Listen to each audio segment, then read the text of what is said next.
Hey everyone, the Dark Knight is here. After sleeping for 5,000 years, Tet Adam returns as the savior of his nation, Kahndaq, from the crime syndicate called Intergang.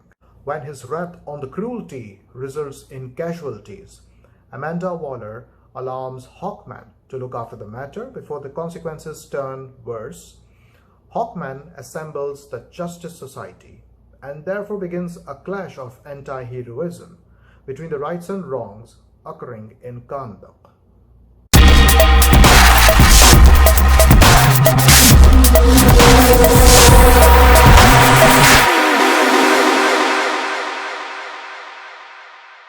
Black Adam is finally released.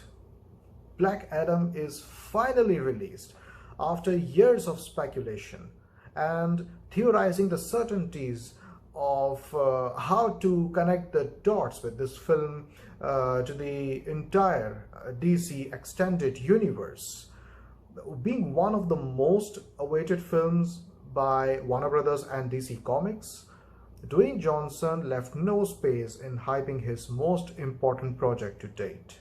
Not off topic, but Black Adam tries to stay in touch with the comic roots, but not accurately.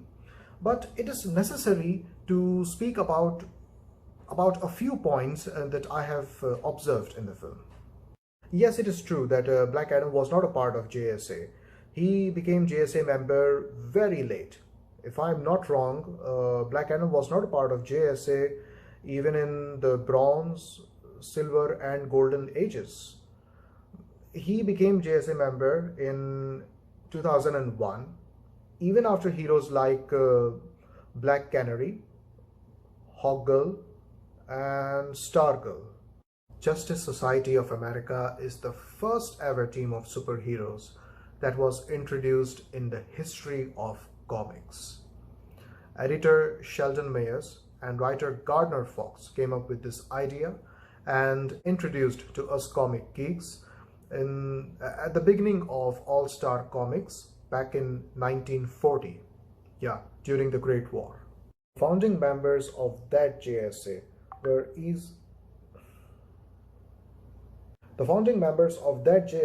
easily the super strongest force of superheroes ever assembled for decades. They were Hawkman and Dr. Fate, as dramatized in the film, along with Hourman, the Spectre, Alan Scott's Green Lantern, Jay Garrick's The Flash, the Atom, and Wesley Dodds' The Sandman. It is amusing to see that Atom Smasher was the nephew of the original Atom Smasher, played by our beloved Fonzie, Henry Winkler in the cameo. Henry Winkler's character Al Pratt is the Atom, and as mentioned before, he's one of the founding members of the JSA. Worth observing is that both Al Pratt and Dr. Fate in the film are old, and hence represents the golden generation of JSA in this DCEU. While Cyclone requests an entry permit at the gate, a few of you may have noticed the screen outside the gate showing up her data. Yes, she is indeed the relative, the granddaughter of Abigail Hunkels, also known as Red Tornado. That also confirms that Red Tornado is also the part of the golden team of Justice Society of America in this DCEU. The screen also indicates that Cyclone is a very intelligent student. In comics, she is a student of Harvard University and has a slightly different but still mind-blowing score of 4.0 GPA and 1300 cent. Freedom fighter in the film, Adriana Thomas, is a disappointing character alteration. She is actually Black Adam's wife, Isis, and she plays a major role in Black Adam's life as she dies and Black Adam, in fury, begins killing the entire human race in the World War III storyline. Kahndaq in the present day is oppressed and occupied by the international mercenaries called Intergang. Now, what is Intergang? Intergang in comics is a crime syndicate that was run by the Mannheims, Boss and his son Ugly, and the Edges, Vincent and his son Morgan Edge. The organization was armed with advanced technologies supplied by the new gods of planet Apocalypse. Yes, Darkseid was the benefactor who was using this organization to disinter the anti-life equation. Now understand the scenario. By the end of Zack Snyder's Justice League, Darkseid's quest for anti-life continues. Superman flies away. Perhaps Amanda Waller approached him to reach Kahndaq after the Justice Society failed Amanda Waller. And this all happened, Amanda Waller approaching Superman. This happened after Suicide Squad's Project Starro, Peacemaker's Project Butterfly, and after Superman met Shazam.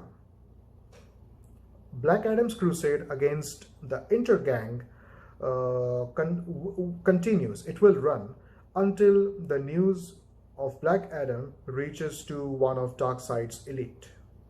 Here I'm really hoping that Darkseid is not the benefactor of Intergang, just like in comics.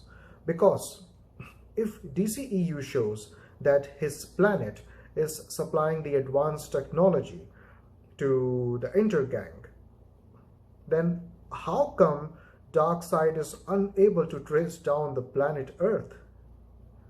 Why asking prepare the Armada? That has to be the biggest and the dumbest plot hole ever. The CGI and action sequences are impressive.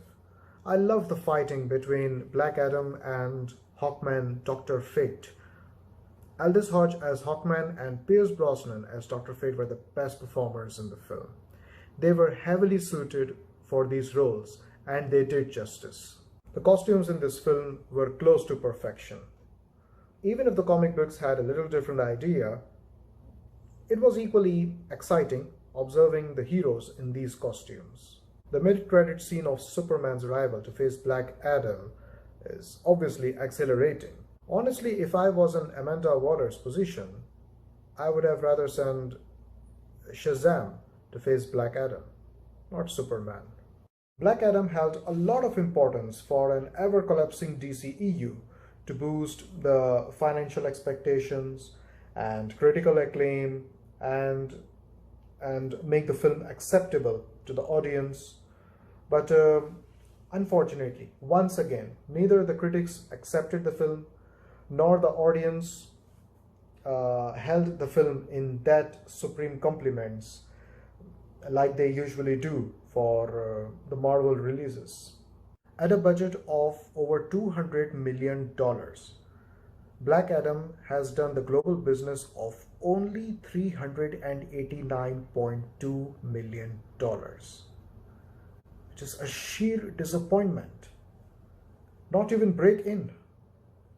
Wakanda Forever, that was released 3 weeks after Black Adam, was produced at a budget of $250 million, but has done a global business of $769 million until today, 13th December. So what went wrong with Black Adam? Was the film overhyped? Is the film really that bad? Yes. Black Adam lacks a standard screen time under which Black Adam and Justice Society deserved time to develop the screenplay and the characters. Black Adam was more of a science fiction action thriller than a superhero film. In a screen capacity of only 2 hours,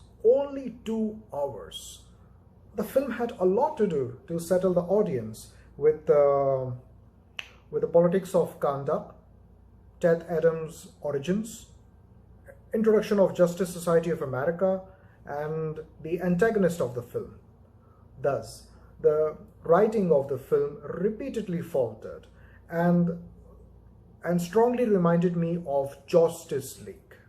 I think Warner Brothers still haven't learned their mistakes in the past. Or maybe Black Adam is the final film of Walter Hamada's troubling era of presidency, and we shall expect some improvement under the new presidency of David Zaslav, since Warner Brothers and Discovery have merged. With the given plot, Black Adam was no less than 3-hour film, and due to extremely short length of the film, the makers failed to dramatize about Death Adam's backstory and ran most of that story in the narration. The worst underdevelopment of the story is Justice Society. Hawkman introduced and narrated their backstories and assembled them within 3 minutes. 3 minutes! The screenplay has a plane to catch.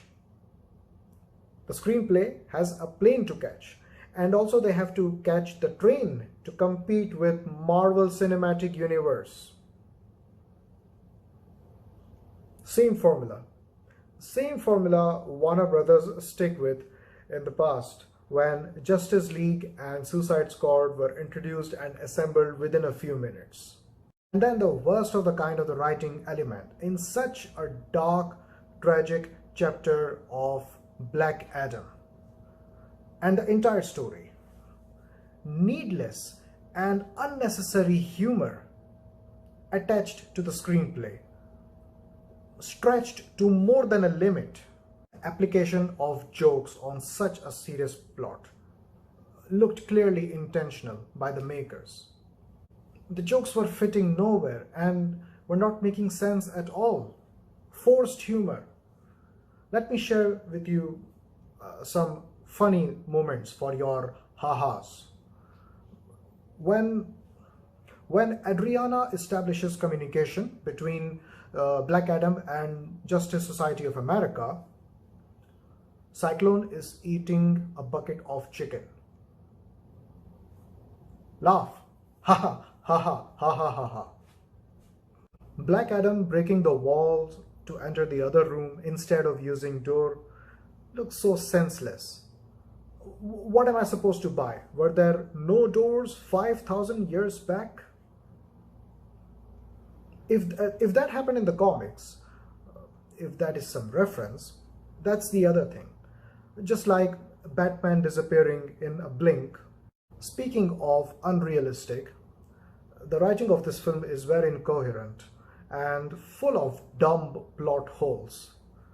Black Adam exposes himself to the city, and besides a few scores of witnesses in shock, people generally are busy in their usual routines. A bigger dumb plot hole is that the Intergang guys are still checking the cars at the checkpoint. No one in the Intergang alarmed them about Black Adam's return. It is the boy Amon who indicates to them to witness him. No social media, no news media breaks the news about something supernatural has shown up to the city of Kahndaq. Tell me something. When Dr. Fate found out that the crown of Sabak was in Amon's bag, why didn't he collect and left? How come he let them go? Just how? JSA not knowing Death Adam and believe it to be a myth looks displaced. There are so many JSA members who have lived on different planets for thousands and perhaps millions of years. How come they do not understand how to put up a fight against Death Adam? Why didn't Hawkman assemble a team of veterans who were more experienced than Cyclone and Atom Smasher? Cyclone and Atom Smasher were like some rookie dance extras who were on the 11th hour promoted by their managers due to a sudden lack of manpower. This was the best chance to introduce Gardner Fox's iconic Justice Society of America team to fight against Black Adam. only Hawkman and Dr. Fate appeared. Black Adam heavily suffers from a below par direction. There is not one shot that builds in the audience with some excellent cinematic impact. There is one shot where Black Adam's son dies. Instead of investing one solid screen minute on Dwayne as father of the dead son, the director just flew him away with rage. Amon, what a terrible actor. What a terrible, terrible actor. I'm surprised. How did he pass the auditions? Now, Amon's very uninspiring speech in a very low voice pitch to the people of Kahndaq to unite and fight against. Skating to Mom and leading a band of Kahndaq people furiously marching the street. That is so cringy. That is so cheesy. And that is so mainstream Bollywood. Another irritation is unstoppable background score. It just never stops. It keeps playing. And also, it is very unimpressive. It kept playing on our ears and annoyed us. It tortured us. Dwayne Johnson as Black Adam reminds me of Dwayne Johnson, but not Black Adam. His acting is very restricted. Dwayne Johnson doesn't like to test his skills. That is so much tragic story. There is so much tragic moments in Black Adam's story. But Dwayne's performance is nowhere close to flexible. The story had a potential, but lacked direction. Black Adam is like a Bollywood film with a gigantic budget. It is a typical Dwayne Johnson film. Black Adam is a visual spectacle and popcorn-grabbing entertainer. But from the superhero genre point of view, Black Adam is just another disappointment in this DC extended universe. I'm Knaik.